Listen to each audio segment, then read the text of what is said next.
Now you might be wondering why these cows are so upset. Well, it's because they've just been separated from their parents. Now what they don't know is that they will be reunited with their calves in about 2 hours, and that they're also playing a very major part in improving the beef. Hi, I have lived on a beef farm my whole life, and about 3 years ago we started looking into AI, further our beef genetics. Then we started heifer herd, and now implement that in our whole beef herd. Now first I'd like to talk about why beef producers should consider using AI over traditional production beef. Well, difference in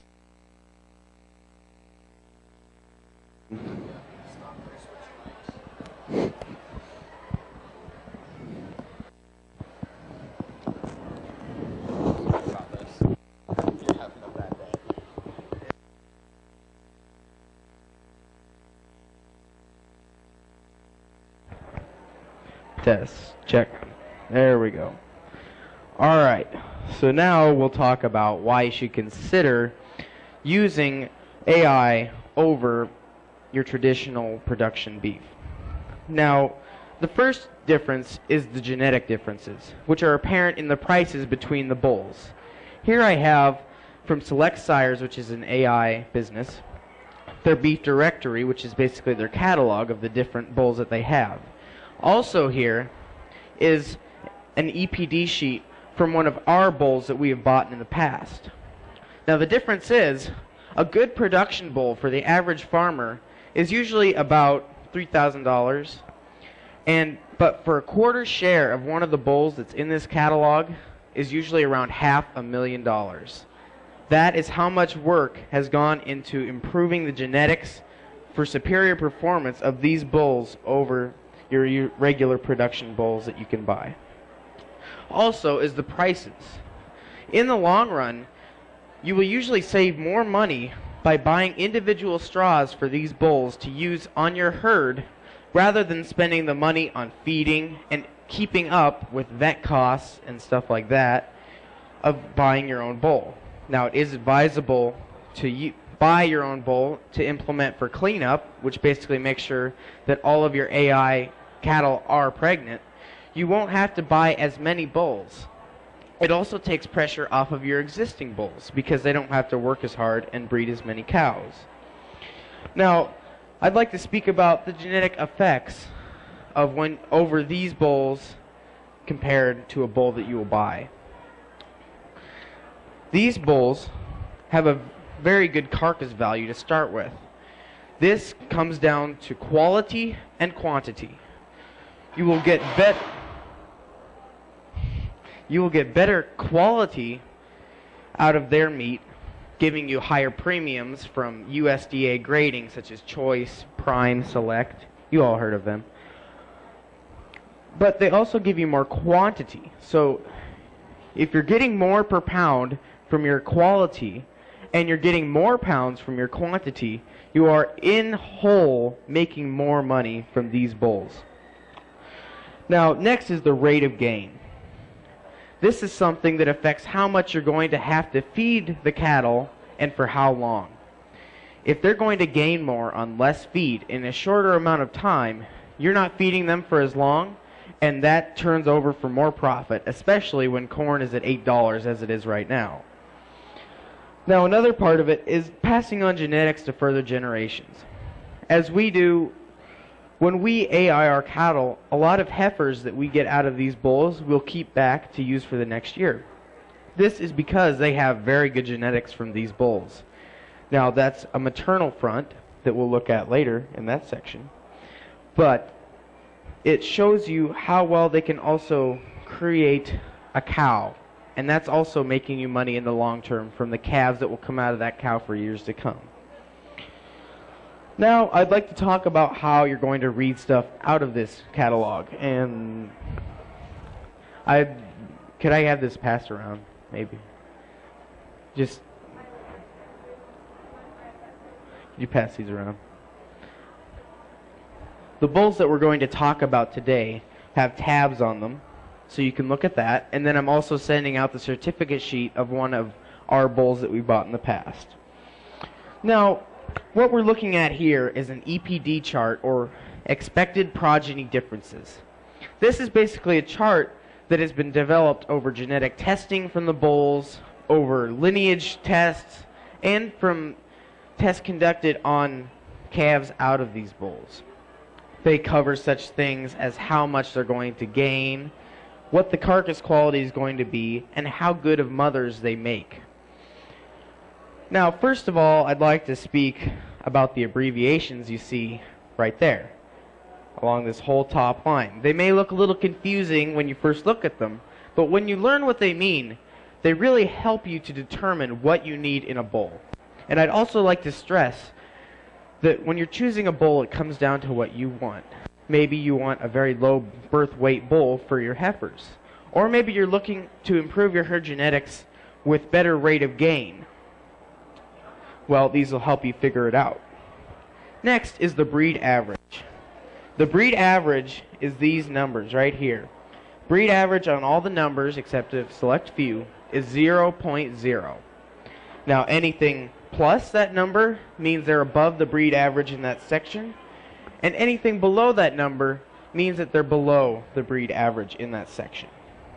Now, for example, a birth weight of Danny's is negative 0.4, so he's 0.4 below the breed average, giving him good calving ease.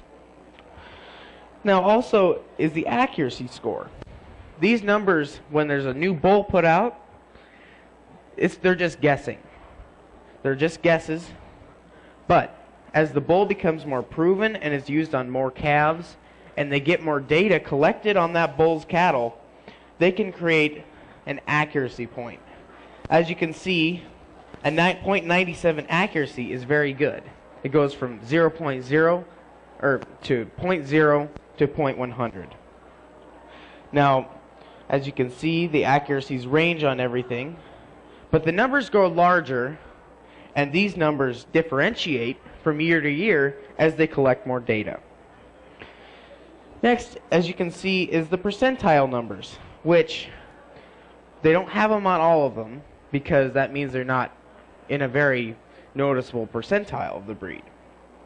But this tells you what percentile of the breeds their number is. For example, Total has a wean weight of 70 above the breed average and a 0.97 accuracy, and that puts him in the top 1 percentile of the whole Angus breed. And next, you can see that they're divided into sections. This just makes it easier for you to read. As you can see, production talks about how much they gain, rate of gain, stuff like that. Maternal is how good of mothers they will make. Carcass is how their dollar value is going to be when they get sent to the packing plant, how much they're going to make you. And value is talking about how much more over the breed average using this bull will make you versus other bulls in the breed industry. Now we'll get into the down and dirty of the facts right here. We're not going to go over everything because that would take a long time, but we're going to go over what I've selected as the most important things to know about these lists when you're choosing a bull out of that catalog. Now to start with, we'll start with birth weight. And we're going to go Danny versus Total. Danny does not sell as well as Total, but that's because he's younger. I guess in the long run we'll see who does better. At the end, I'm going to ask you guys, ask a couple of you to tell me which you think would be better for different situations. Now to start with, we'll start with the birth weight. Danny has a birth weight of negative 0.4 under the breed average with a 0.91 accuracy and is in the top 20th percentile of the Angus breed.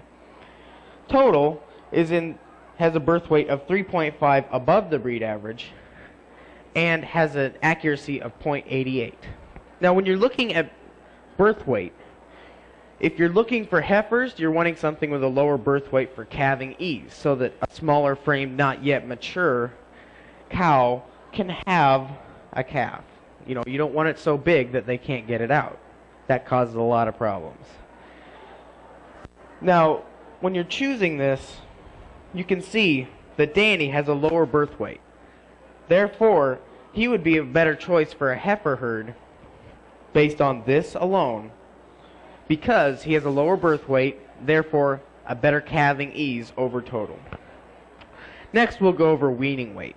This is an important comparison between weaning weight and birth weight, seeing how well they're going to gain on the cow.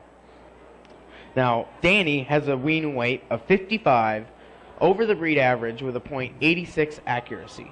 Total has a wean weight of 70 with a .97 accuracy and is in the top 1 percentile of the Angus breed. As you can see, Total has a better weaning weight than Danny, showing you that he's going to gain well on the cow and that he's going to give you some more mass and more quantity when that calf gets weaned off of the cow, which for the purpose of these charts they say is exactly 205 days. Next, we'll go over the yearling weight. The yearling weight is a good measure between wean weight and yearling weight 205 days to 365 days after birth, telling you how that cow or how that steer or heifer is going to gain on feed. This is important when you're having to buy $8 corn. Now, as you can see, Danny has a yearling weight of 91 above the breed average and a .82 accuracy. Total has a yearling weight of 127 above the breed average with a .94 accuracy and is again in the top 1 percentile of the Angus breed.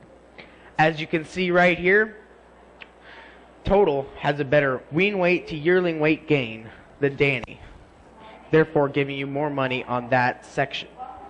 Next, we'll skip over to the carcass section and talk about the carcass weight. The carcass weight is a weight that's taken after the carcass has been dressed, and it's telling you how much above the breed average that dressed weight is going to be than others. Now, Danny has a carcass weight of 23 above the breed average with a .54 accuracy. Total has a carcass weight of 38 above the breed average with a .66 accuracy and is in the top 10th percentile of the Angus breed. As you can see, Total again has more quantity than Danny. And now we'll go to the marbling. Now we're getting into a quality section when we've been talking about quantity in the past. Now, marbling score is measuring the intramuscular fat in the ribeye behind the 12th rib. Now, this is what makes your beef taste good. I mean, if there was beef with lower marbling scores, usually gets a much lower USDA ranking than does one with a high score. Danny has a marbling of .43 above the breed average with a .61 accuracy. Total has marbling of 75 above the breed average and a .70 accuracy and is in the top 10th percentile of the Angus breed. As you can see, Total has better quality as well as quantity over Danny because he has a higher marbling score and he's giving you more per pound plus more pounds, therefore more money. Now lastly, I'd like to touch on the dollar value section, but we're not going to go each one. The dollar value section talks about how much more you're going to make on average off of calves off of these bulls versus other bulls in the industry. As you can see, they're differing numbers, differing sections. We're not going to go into all that.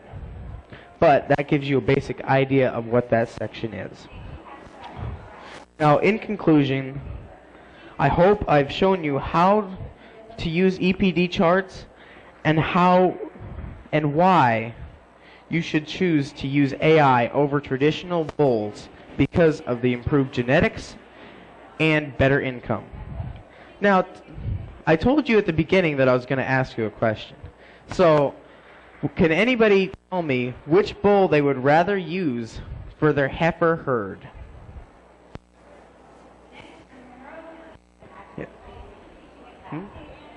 Correct. Yes, you'd want to use Danny because he's got a lower birth weight than Total, and therefore better calving ease, so you don't have to spend a lot of money on vet costs for a C-section or lose that heifer. Which would you rather have for your mature cow herd?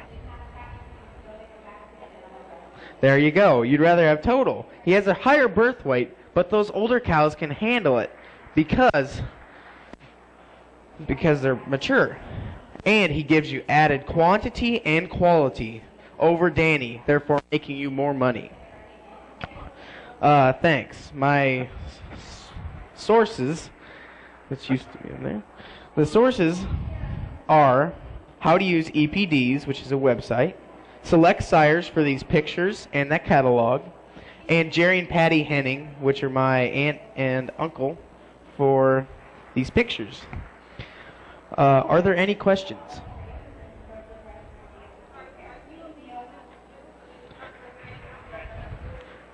The question was, am I a beef producer also? In a way, yeah. I live on a beef farm, so I do a lot with the cattle, so I guess you could call me a beef producer.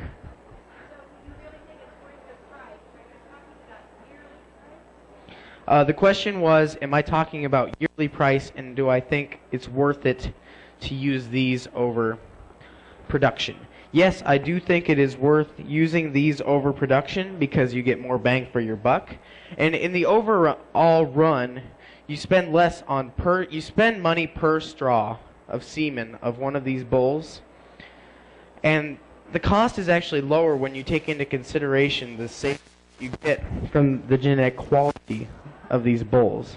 And by yearling price, I'm talking about how much you're going to make off of the cattle that you sell to be slaughtered for beef.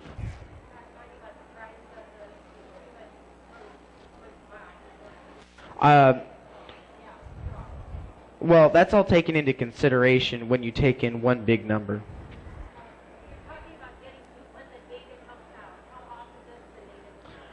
The question was, when does the data come out for EPDs? Well, it comes out basically whenever the company updates their catalog. Like, yeah, usually yearly. They'll do a yearly catalog. It changes year to year. Both these numbers and the accuracy change. And, of course, the percentile changes if they change enough.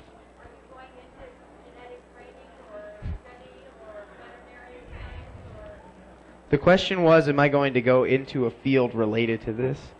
Well, I've thought about going into veterinary science, and I've been wanting to take an AI course, or for an AI tech, to be able to actually do the process, because the hands that you see in the pictures actually doing the work is our local vet, but you can go to training courses to know how to do that. Are there any other questions? Yes?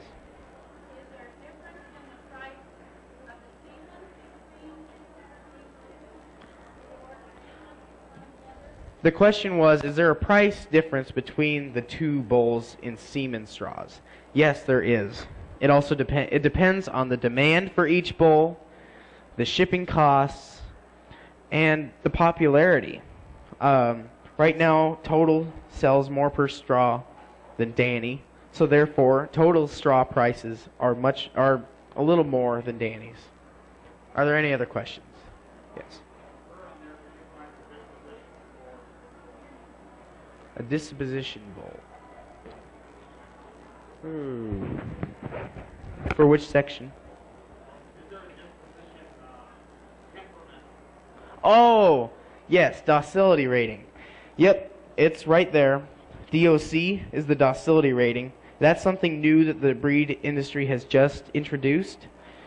And that tells you how docile they're going to be. Now, the Angus Association has said that you're not going to see much of a difference in docility rankings if your herd doesn't have any docility problems. But if you've got a lot of wild cows, you will see a difference between calves out of these bulls with a better docility rating. And a higher DOC number indicates that they have better docility.